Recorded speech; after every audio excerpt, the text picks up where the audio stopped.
The take that shook the NBA media world. It started with one sentence on national television, and somehow it turned into a full-blown war against one of the most dominant young superstars in basketball today. ESPN is trying everything they can to hide this.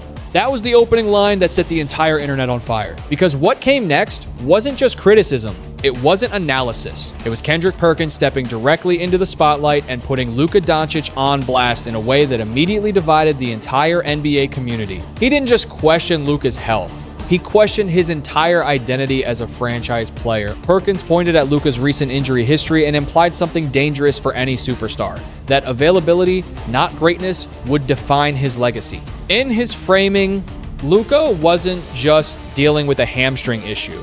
He was becoming a pattern, a trend, a problem. And then came the comparison that detonated everything.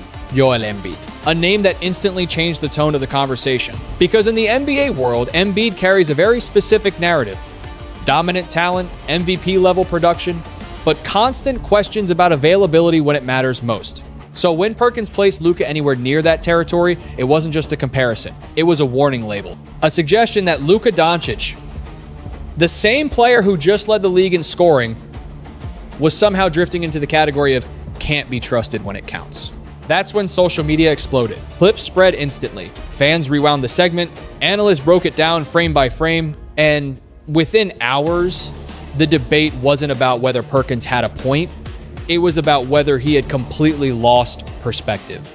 Because the facts sitting in the background told a very different story. Luka wasn't just healthy enough to dominate. He was actively producing at a level most players never reach in their entire career, scoring title numbers, deep playoff runs, carrying offensive systems that depend entirely on him controlling every possession. But none of that stopped the narrative from forming. And once that narrative took hold, there was no stopping it. Because now Luka wasn't just a superstar in the NBA. He had become the center of a media storm built on one question. Is he truly reliable when it matters most? Or is the league watching another Embiid-style trajectory unfold in real time? And just when it seemed like the story couldn't escalate further, Luka himself finally responded. Not with a long explanation, not with diplomacy, just a single line that made the entire situation even more explosive. I don't know who he is. Did he play in the NBA? That moment changed everything. Because now this wasn't just a debate between analyst and player anymore. It was personal, and what nobody realized yet was that this was only the beginning of a much bigger breakdown of how one narrative, one comparison, and one microphone could completely reshape how a superstar is seen across the entire league. Before we go deeper into what Perkins said next, you need to understand how this situation escalated from a simple opinion into a full-scale NBA controversy. And it all starts with what Luka actually did on the court during that same stretch of the season. If you're following this story from the beginning, you already know this isn't as simple as it looks, how the narrative started to take shape. At first, this looked like just another loud take from a former player turned media personality. Kendrick Perkins says something controversial. Fans react, clips circulate, debate explodes for 24 hours, then fades. That's how it usually goes in the NBA media cycle. But this time was different, because the moment Perkins brought up Luka Dončić's availability and tied it to a broader pattern, the conversation stopped being casual commentary and started turning into something more structured, almost like a case being built. The argument wasn't just, Luka is injured right now. It became, Luka has an injury problem that defines his career. And once that shift happens in media, everything gets reinterpreted through that lens. A missed game is no longer rest. It becomes evidence. A minor strain is no longer a moment. It becomes a trend. And that's exactly what started happening here. The specific incident that fueled the fire was Luka's hamstring issue during a critical stretch of the season. On paper, it was a legitimate injury, the kind of thing teams handle carefully, especially with a franchise player carrying heavy playoff expectation. But in the media narrative Perkins was building, context didn't matter as much as pattern recognition. One injury became two. Two became soft tissue concern. And suddenly, Luka was being discussed in the same breath as players known for postseason availability issues. That's where Joel Embiid entered the conversation. Not because the situations were identical, but because Embiid's career has been defined in the media by one recurring theme: dominance, interrupted by timing. Perkins leaned directly into that comparison, and once that happened, the discussion stopped being about one game or one season. It became about identity. Is Luka a durable cornerstone or a superstar whose availability will always be questioned when the pressure rises? Meanwhile, Luka himself was doing what he always does, playing through contact, producing elite scoring numbers, carrying offensive responsibility at a level that forces defenses to completely restructure their game plan. But that version of the story wasn't the one driving engagement online, because the internet rarely runs on balance. It runs on friction, and the more extreme the comparison got, the faster the clips spread. One side defended Luka's production, the other side pointed to injuries and questioned sustainability.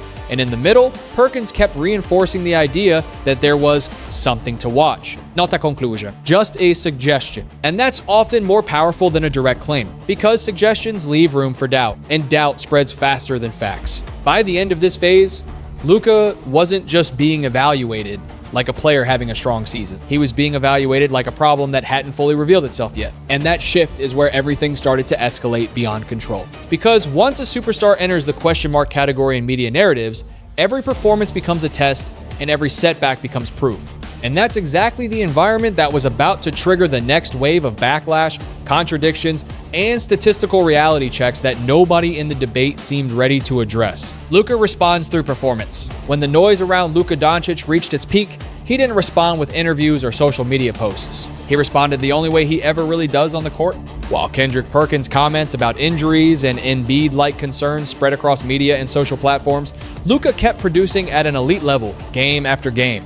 Defenses adjusted heavily against him, but it didn't matter. He still controlled possessions, created scoring opportunities at will, and maintained offensive output that kept his team competitive every night. The narrative outside the court focused on availability concerns and long-term durability questions, but on the floor, Luka was delivering MVP-level impact. The contradiction became obvious. The discussion about his decline risk was growing louder at the same time his performance remained dominant. But instead of quieting the debate, it intensified it.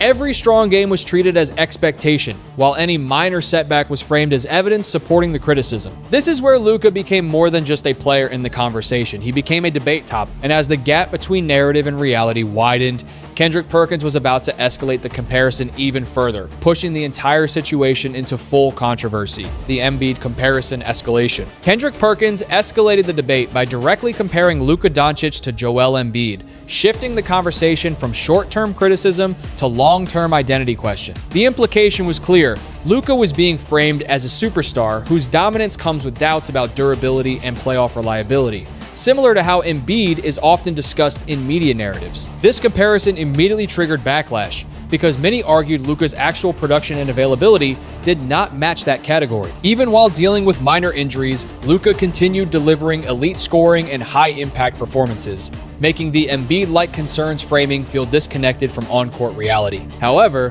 once that label entered the conversation, it reshaped how every performance was interpreted.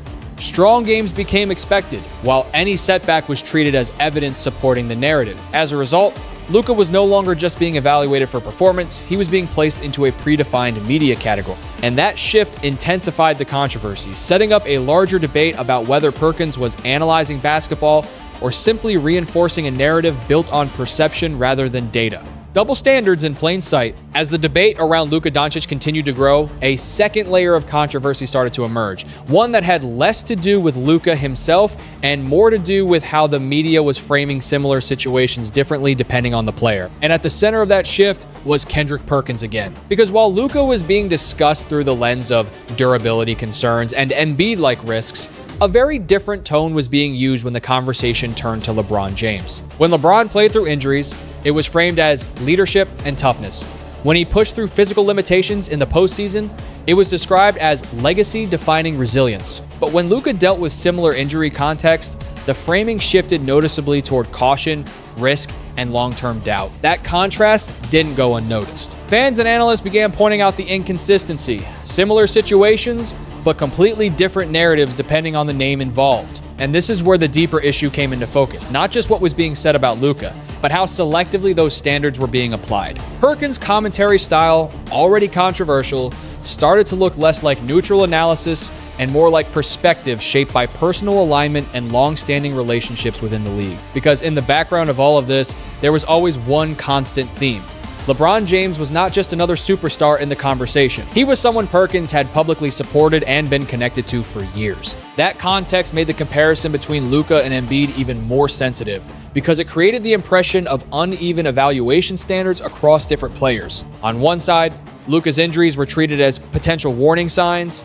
On the other side, similar situations involving LeBron were treated as proof of greatness under pressure, and that contradiction became impossible for many viewers to ignore. As clips circulated and debates intensified, the conversation shifted again. It was no longer just about Luka's performance or Perkins' opinion. It became a broader discussion about media bias, narrative framing, and how superstar reputations are shaped in real time. Because once audiences start noticing inconsistency, they stop evaluating individual takes and start questioning the entire system behind them. And that is exactly what pushed this story beyond a simple disagreement into a full-scale debate about credibility, perception, and influence in modern NBA media. When numbers started fighting back, at this point in the debate, the conversation around Luka Dončić had moved far beyond opinions. It had become a clash between narrative and statistics. On one side, Kendrick Perkins and a growing segment of media discourse were focusing on durability concerns, injury framing, and long-term sustainability questions. On the other side, the numbers were telling a completely different story. Because when you strip away the commentary and look directly at Luka's production, the picture becomes extremely difficult to reconcile with the question mark narrative. Elite scoring output, heavy offensive responsibility, consistent high-volume production that placed him among the most productive players in the league. During the same stretch, he was being criticized, and this is where the Embiid comparison started to break down under closer inspection. Joel Embiid's narrative in NBA discourse has often centered around availability in key moments and limited postseason continuity due to injury. But Luka's statistical profile and game availability pattern did not align cleanly with that framing, especially in seasons where he carried massive offensive workloads while still appearing in the majority of critical games. The gap between perception and reality became more visible the deeper people looked. And once that gap opened, fans began doing what they always do in the modern NBA era, pulling receipts. Playoff performances were compared side by side. Scoring efficiency was broken down possession by possession. Availability records were circulated across social platforms. The result was a wave of pushback against the original narrative. Because the more data that was introduced into the conversation, the harder it became to maintain a clean, injury-prone superstar label without contradiction. Even analysts who were neutral in the debate began acknowledging that the framing had become exaggerated compared to the actual production on the floor. But instead of settling the argument, the statistical evidence only intensified it. Because now the discussion wasn't just about whether Luka was great, it was about whether the way he was being described publicly matched what was actually happening in real competition, and that question pushed the controversy into a new phase where the criticism of Perkins' take itself started becoming the main storyline. The narrative had turned inward, and the focus was no longer just Luka's performance, but the credibility of the people evaluating it. The backlash that hit the narrative hard. Once the numbers started circulating, the conversation around Kendrick Perkins' comments didn't just continue, it turned against him. What began as a critique of Luka Dončić slowly evolved into a much bigger discussion about whether the criticism itself was fair, accurate, or even grounded in reality. Because fans didn't just disagree, they brought evidence. Clips of Luka's scoring bursts, playoff performances, and high-usage games were replayed alongside the original Perkins segment. The contrast was immediate and hard to ignore. On one side, a narrative built on concerns and long-term projections.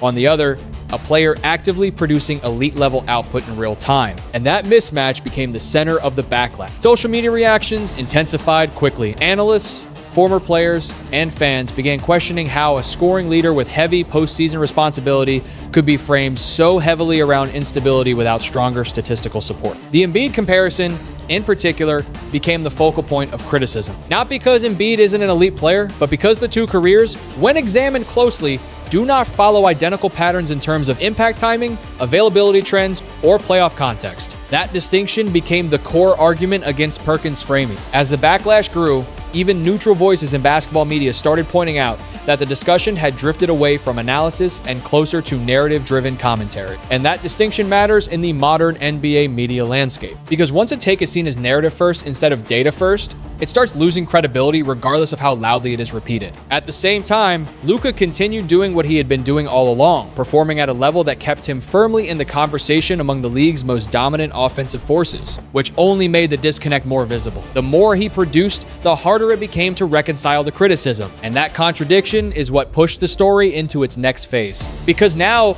the focus wasn't just Luka versus Perkins anymore. It became about Perkins' broader pattern of analysis, past predictions, and whether this was an isolated take or part of something much larger. A pattern started to emerge. At this stage, the debate around Kendrick Perkins and Luka Dončić stopped being about a single comparison. Because once people looked back, a pattern started to appear that changed how the entire conversation was being interpreted. This wasn't the first time Perkins had made a strong, controversial prediction or evaluation about a rising NBA star. And when fans began connecting previous takes, a clearer picture started forming. The Luka discussion was no longer isolated. It was being viewed as part of a broader trend in how certain players were evaluated in public media spaces. Every time a superstar hit a rough stretch, the framing leaned heavily into narrative pressure. Every time a player performed at an elite level, the standard quietly shifted upward again. That moving target is what fans began to question. Because consistency in evaluation is what builds credibility, and inconsistency is what destroys it. As clips resurfaced and older commentary was revisited, people began pointing out that similar skepticism had appeared in other cases involving different players, especially when narratives around dominance and expectation were already established. The Luka situation simply became the most visible example because of how dominant his production was during the same period he was being questioned. The contrast was too sharp to ignore. On the court, Luka continued operating at an elite level, controlling games through scoring and playmaking. Off the court, the conversation about him had expanded into something much larger, an ongoing debate about media framing itself. Was this analysis, or was it reactionary storytelling shaped by momentum and attention cycle? That question became central because once audiences start recognizing patterns instead of isolated takes, the entire structure of sports commentary starts to look different. And in that environment, every new statement from Perkins wasn't just judged on its own merit anymore. It was judged against everything he had said before, which meant the Luka narrative was no longer just about one player being criticized. It was now about whether the criticism itself could still be trusted. The real question behind all the noise. By the time the debate reached this point,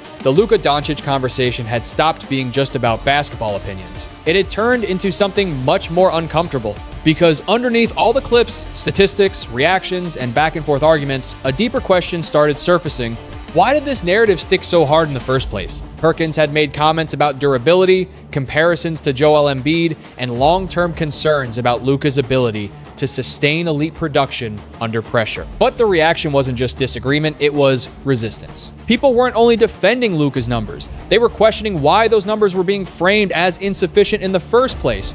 And that's where the conversation shifted again. Because once you remove emotion and look at the structure of the argument, something becomes clear. The debate wasn't only about Luka's performance, it was about interpretation. Two people can look at the same player and see completely different stories depending on what they choose to emphasize. One side sees occasional injuries and projects long-term risk. The other side sees elite production and sustained offensive dominance under heavy responsibility. Neither side is inventing facts, but they are prioritizing different ones. And in modern NBA media, that difference is everything. Because narratives don't form from data alone, they form from repetition, framing, and emotional weight. That's why the Luka situation grew so large. It wasn't just about what was said, it was about how often it was repeated, how it was framed, and how easily it spread through highlight culture and short-form content. At the same time, Luka continued doing the one thing that makes narratives hard to control. He kept performing, and performance has a way of forcing every argument back into reality, eventually, which brings the story to its final stage. Because at some point, all the commentary, comparisons, and media framing runs into a wall that can't be debated away,